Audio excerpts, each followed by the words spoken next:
नमस्ते दोस्तों, हिंदी भाषा अध्ययन में आपका स्वागत है। आज की कहानी है सड़क, जिसके लेखक हैं रामदरस मिश्र और ये एसएसबी के सिलेबस में लगा हुआ है। तो आइए पढ़ते हैं कहानी सड़क। भर भर करती हुई एक जीप दुकान के सामने रुकी। ओ चाय वाले, 4 कप चाय बनाना, कहकर एक आदमी 3 आदमियों के साथ दुकान के आगे पड़ी खाट पर बैठ गया और वे आपस में बनती हुई इस सड़क के बारे में बातचीत करने लगे। चाय वाले ने कोयले के चूल्हे पर खोलने पानी को पतीली में डालकर अंदाज से उसमें चाय, चीनी और दूध मिला दिया और कांपते हाथों से आंखें नीची किए 4 कप चाय तिपाई पर रख आया। ओ हो, क्या बाहियात चाय बनाती है इस बूढ़े ने, कहकर उस आदमी ने झटके से प्याला सहित चाय नीचे लुढ़का दी। शेष तीनों आदमियों ने उसकी हाँ में हाँ मिलाई, लेकिन चाय सुड़कते रहे। अब जाकर चाय वाले ने आंख उठाई और क्रोध से बड़बड़ाते उस आदमी ने भी चाय वाले को देखा और आश्चर्य से बोल उठा, अरे आप मास्टर साहब। और मास्टर चंद्रभान पांडे ने देखा कि वह आदमी और कोई नहीं, उसके इलाके के एमएलए जंग बहादुर यादव है। उनकी आंखें शर्म से झुक गई और झुकी हुई आंखें पोर पोर कटी हुई खादी की धोती के बड़े बड़े सुराखों में उलझ गई। यादव जी ने एक ठहाका लगाया, अच्छा मास्टर जी, आपने अब यह धंधा भी शुरू कर दिया। ठीक है, आदमी को कुछ न कुछ करते रहना चाहिए। पैसा बड़ी चीज़ है। मेरे लायक कोई सेवा हो तो कहिएगा मास्टर जी। फिर एक ठहाका लगाया और साथ में लोगों ने भी ठहाके का अनुसरण किया। एक ने खुशामद के तौर पर कहा, अरे यादव जी, आपकी बदौलत जब इस इलाके में सड़क आ रही है तो न जाने कितने लोगों का पेट पलेगा।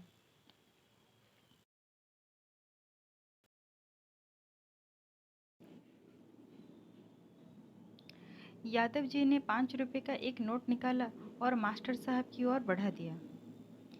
मेरे पास खुले रुपए और पैसे नहीं हैं, मास्टर जी ने कहा। अरे तो रखिए ना, कौन आपसे पैसे वापस मांग रहा है। नहीं, मैं आपसे वैसे भी पैसे लेने का अधिकारी नहीं हूँ। आपने तो चाय पी ही नहीं। अरे तो चाय के पैसे कौन दे रहा है गुरुजी? इसे गुरु दक्षिणा समझ लीजिए, रख लीजिए, काम आएगा। पांडे जी तिलमिला गए। हाथ में 5 रुपए का नोट पकड़े मर्माहत से रह गए। उनके मन में क्रोध का एक बवंडर उठा। आंखों में हिकारत भरे वे यादव जी की ओर बढ़े और 5 का नोट उनकी ओर फेंक कर चिल्लाए, यादव जी, ये अपने रुपए लेते जाइए, मैं भीख नहीं मांगता। लेकिन यादव जी जीप में बैठ चुके थे। मुस्कुराकर पांडे जी और उनके द्वारा फेंके गए रुपए को देखा। जीप भर भर करके स्टार्ट हुई और उसकी धूल भरी हवा में नाचता हुआ नोट थोड़ी दूर जा गिरा। कुछ देर तक नोट धूल भरी हवा में छटपटाता रहा और फिर शांत हो गया। पांडे जी उसे देखते रहे, फिर धीरे धीरे आगे बढ़े और धूल झाड़कर नोट उठा लिया। आखिर किया क्या जाए।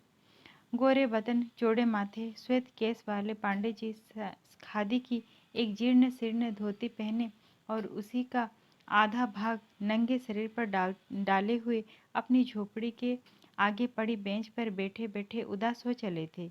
उनके चंदन चर्चित ललाट की सिकुड़न भरी रेखाओं में यादव जी की जीप से उड़ी हुई धूल समा गई थी। सोच रहे थे, यादव उसे अपमानित कर गया। वह पहले ही कहता रहा कि यह काम उससे नहीं होगा। वह ब्राह्मण, पुराना कांग्रेसी स्कूल का शिक्षक, क्या बुढ़ोती में छोटी जातियों के लोगों की तरह चाय पकौड़ी और सुरती बेचना ही उसकी तकदीर में रह गया था। उसने कितना मना किया, लेकिन अपनी संतान के आगे किसका बस चलता है। रमेश जिद कर बैठा और कुछ लोगों ने उसकी हाँ में हाँ मिला दी। पर पांडे जी उदास हो आए। हाथ लगाकर देखा, खादी की धोती चुतड़ पर फिर फट गई थी। धोती क्या है, जैसे चिथड़ों का जोड़। खादी उसे बेपर्द करके छोड़ेगी। अब वह क्या करे। इसी धोती को वह इधर से उधर और उधर से इधर करके पहनता रहता है। सभी जगह से तो यह फट चुकी है, अब इधर से उधर करने की भी तो जगह नहीं बची। रमेश कहता है, छोड़िए खादी वादी पिताजी, मिल की धोती मजबूत और सस्ती होती है, वह इस तरह जगह बेजगह धोखा नहीं देगी। वह कब से सुन रहा है रमेश की बात को और सोचता है, ठीक ही तो कहता है रमेश, लेकिन अब क्या बदलना। अब तो जिंदगी बीत चली। इस इस बढ़ोती में इस बुढ़ोती में क्या नियम भंग करना। लेकिन वह क्या लेकिन वह कहाँ से खरीदे खादी की धोती। एक मोटी धोती भी 13-14 रुपए से कम में नहीं आती। फिर उसके साथ कुर्ता, टोपी, चादर, तौलिया सभी तो लगे हुए हैं। इतने में तो मिल के मोटे कपड़ों के कई सेट आ जाएंगे और चलेंगे भी ज़्यादा। फिर भी जी नहीं मानता। अब जीना ही कितने दिन है। लेकिन जी के मानने न मानने का ही सवाल तो नहीं है। उसे स्कूल में रिटायर्ड हुए 5 बरस हो गए। खेत के नाम पर 3 बीघे खेत, वो भी बाढ़ग्रस्त कछार के खेत। 6-7 आदमियों का गुजर बसर कैसे होगा। महेश तो पढ़ लिख कर परिवार सहित बाहर चला गया नौकरी करने। उसका अपना ही गुजर बसर मुश्किल से होता है। छोटा लड़का रमेश बहुत ढकेलने पर भी 8वीं पार नहीं कर सका। लिपट गया खेती बाड़ी में। उसके 3 बच्चे हैं। दोनों जून भरपेट खाना तो मिलता नहीं। ये खादी के कपड़े कहाँ से आए। दुकान के सामने की सड़क से लोग आ जा रहे थे।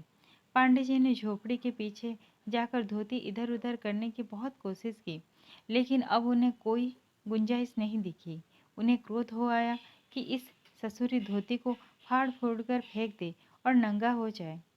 अरे नंगा तो हो ही गया है। चाय की दुकान खोलकर कम नंगा हुआ है। हर परिचित आदमी एक व्यंग्यमय दृष्टि से उसे देखता है और अजब अजब सवाल करता है। और 30 पर यह यादव का बच्चा उसे इतना अपमानित कर गया। उसे इतना क्रोध आया कि इस यादव के बच्चे को फिर एक बार बेंच पर खड़ा करके उसके चुतड़ पर बेंत लगाए।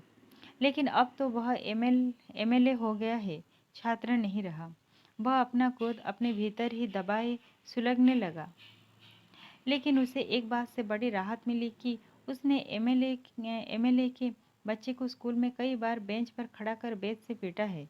अब भी उसके चूतड़ पर बेत के निशान होंगे। धीरे धीरे स्कूल के दिन उसके सामने सरक आए। तब कौन जानता था कि ये जंगली आगे चलकर जंग बहादुर यादव एमएलए बन जाएगा। क्लास में सबसे बोदा लड़का यही था। इसे हर रोज मार पीटती थी। कई बार तो इसने लड़कों के चाकू दावत पेंसिल चुरा ली थी और उसने इसे बेंच पर खड़ा करके बहुत पीटा था। एक बार तो इसने गांधी जी की तस्वीर दूसरे लड़के की किताब से फाड़ ली थी और उस पर पेशाब कर दिया था। फिर तो उसने इसे स्कूल से ही निकाल दिया था। बाद में लोगों के कहने सुनने पर वापस ले लिया था। अब वह बड़ा नेता बन गया है। पता नहीं इस देश में कैसे कितने बड़े बड़े चमत्कार हो जाते हैं। उसे लगता है कि लोग कहाँ से कहाँ पहुँच गए और वह खादी की फटी धोती पकड़े हुए बैठा है। शाम को रमेश आया और दोनों आदमी दुकान उठाकर घर ले गए। मुझसे ये नहीं होगा रमेश, पांडे जी थके थके से बोले। क्यों पिताजी? लोग मुझे बहुत छोटी नज़र से देख रहे हैं आज। मैं लोगों की निगाह नहीं झेल पा रहा था।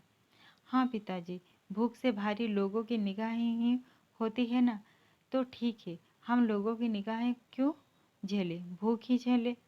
बीच में एक चुप्पी पसर गई। बैठने को तो मैं बैठता, देखता कौन साला मेरा अपमान करता है, लेकिन फिर खेती बाड़ी चौपट हो जाएगी। पांडे जी कुछ नहीं बोले। कुछ मिला बाबूजी? हाँ, 2 रुपए कमाई के और 5 रुपए गुरुदक्षिणा के। गुरुदक्षिणा कैसी? पांडे जी ने यादव की कहानी सुना दी।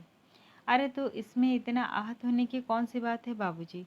सो हम लोगों से खाता है, 5 दे ही गया तो क्या हो गया।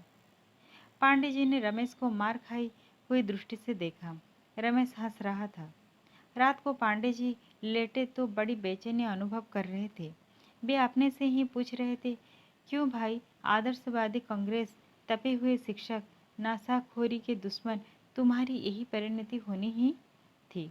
जिन्हें तुमने जीवन भर ज्ञान पिलाया, क्या उन्हें अब चाय पकौड़ी पिलाओगे? जिनके सामने नशा के विरुद्ध बोलते रहे, उन्हीं के लिए सुर्ती तोलोगे? नहीं नहीं, ये नहीं होगा। वह कब से सोच रहा था कि काश इस पिछड़े हुए कछार में भी एक सड़क आती, लेकिन सारी की सारी सरकारें तो सोई हुई है इस कछार की ओर से आंख फेरकर। सड़कें तो दुनिया में कितनी है, लेकिन अपने जवार में सड़क आने का और उस पर यात्रा करने का सुख कुछ और ही होगा। कितना प्यारा अनुभव होगा नदियों, नालों, खंदकों, खाइयों के ऊपर से भागती सड़क का यात्री होने का। कितनी सुविधाएं बढ़ जाएगी। लेकिन तब उसने कहाँ सोचा था कि सड़क के आने का कोई और मतलब भी हो सकता है। और जब कच्ची सड़क पक्की सड़क बनने लगी तो रमेश ने कहा, बाबूजी, कच्ची सड़क पक्की सड़क बन रही है, ये बहुत अच्छा हुआ। अपना एक खेत सड़क के किनारे ही है और उसी के पास बस अड्डा भी बनने वाला है। हम क्यों ना वहाँ कोई दुकान खोल दें। शुरू में चाय की दुकान खोली जाए और कुछ सुरती की गांठें वहाँ रख दी जाए। रास्ता तो चालू है ही, अब सड़क बन रही है वह और चालू हो जाएगी और बहुत से मजदूर काम पर लगेंगे। अच्छा, देखा जाएगा। टालने की गरज से पांडे जी ने कहा, देखा नहीं जाएगा, अभी शायद किसी के दिमाग में यह चीज़ आई नहीं है। बाद में तो सभी भरा भरा कर दुकानें खोल देंगे। हमें सबसे पहले अपनी दुकान जमा लेनी चाहिए। एक चुप्पी छाई रही। इस बुढ़ोती में आपको खेती बाड़ी के काम करने पड़ते हैं। इससे अच्छा होगा कि आप दुकान पर बैठे, आराम से आपके दिन भी कट जाएंगे और 4 पैसे की आमदनी भी हो जाएगी। क्या कहते हो? अब मैं दुकानदारी करूँगा। बहुत तेज में उठा था तो उसकी धोती फट गई थी। और जब रोज रोज रमेश के विचार उसके दिमाग में टकराने लगे तो एक दिन दुखी मन में स्वीकृति दे दी। बनती हुई सड़क के पास वाले खेत में एक झोपड़ी पड़ गई। कुछ सुरती के पत्ते तथा चाय के सामान रख दिए गए। वह आज पहली बार दुकान पर बैठा था, लेकिन नहीं, वह कल दुकान पर नहीं जाएगा। उसका रोम रोम परिताप से सुलग रहा है। गरीब हुआ तो क्या, इस बुढ़ोती में अपनी आबरू बेचेगा। करबट ली तो धोती फिर पर से बोल गई, अब नंगा होकर घर तो रह सकता है, लेकिन क्या दुकान पर भी जाएगा इसी रूप में? सुबह हुई तो रमेश दुकान का सामान लिए हाजिर हो गया। पांडे जी अधनंगे लेटे रहे। बाबूजी, दुकान नहीं जाइएगा? पांडे जी की इच्छा तो हुई कि कह दे नहीं जाऊंगा, लेकिन कह नहीं सके। दर्द भरी आवाज में बोले, नंगा ही जाऊं क्या? सामान नीचे रखते हुए रमेश बाहरी मन से बोला, अब क्या कहा जाए, कुछ रुपए इकट्ठे हो जाए तो आपके लिए खादी की एक धोती ला दूं। खादी भी कितनी महंगी हो गई है। पांडे जी ने देखा कि रमेश के बच्चे फटे पुराने नेकर पहने उसके सामने से स्कूल चले गए। उन्हें एक चोट सी लगी। क्या वह इतनी महंगी खादी की धोती पहनकर बच्चों को नंगा रखेगा? आज तक तो उसने यही किया। उसे क्यों नहीं मालूम हुआ कि खादी खादी में भेद होता है। एक खादी उसकी है, एक यादव जी की।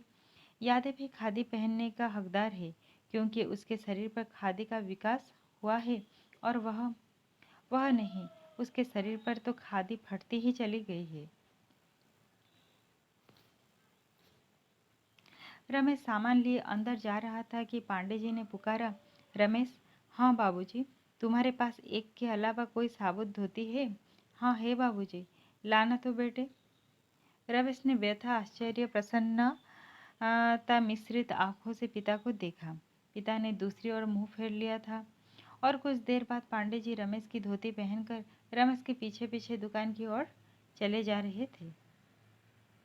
यहीं पर कहानी ख़त्म होता है, सड़क। और अगर पसंद आए तो लाइक, शेयर और सब्सक्राइब जरूर कीजिएगा। धन्यवाद।